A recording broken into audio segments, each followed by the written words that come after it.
Hey guys, what is up? I'm Ian, and today we will be going over the history of the saxophone, specifically its life in the 1800s.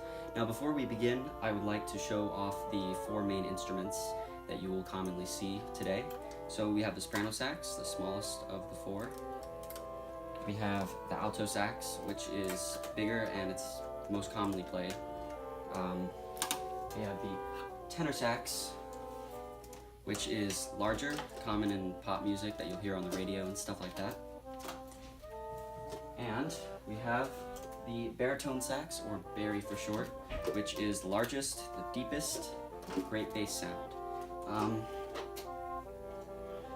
So, as we're talking about the history of the saxophone, I felt that it's appropriate to show the differences between the two types of saxophones. So here we have the one I commonly use, which is from the 1930s. And this one is a much more modern one. So a few differences. The lowest keys right here are on a different side of the instrument. On each instrument, they're on the left side on this one, the right side on this one. There's differences with the pinky keys, and the highest note on this one is high F.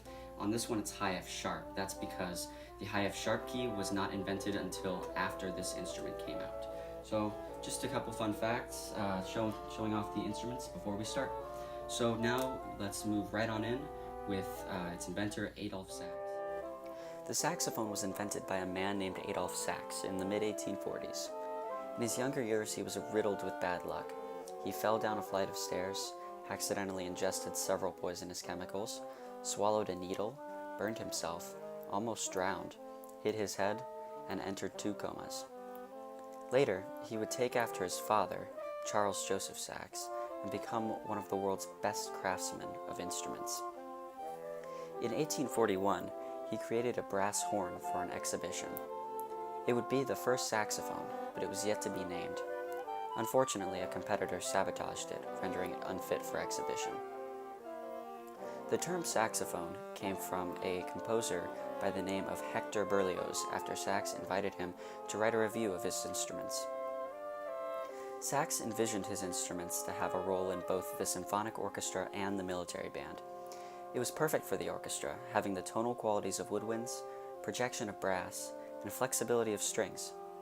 The military bands took it in, but unfortunately it never made it to the orchestras.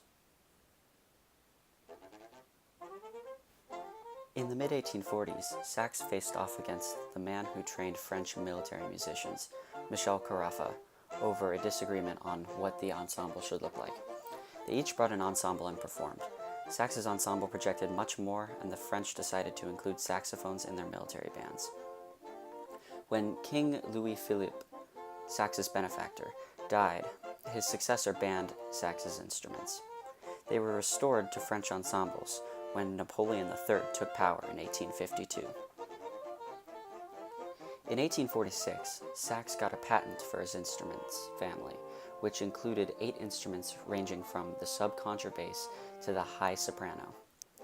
Sax's competitors in the music industry were losing revenue because of him, so they decided to use dirty tactics. For example, they produced a saxophone, which they replaced Sax's engravings with their own and sued him for patent infringement. As a result, he changed the shape of it to what a modern saxophone looks like today.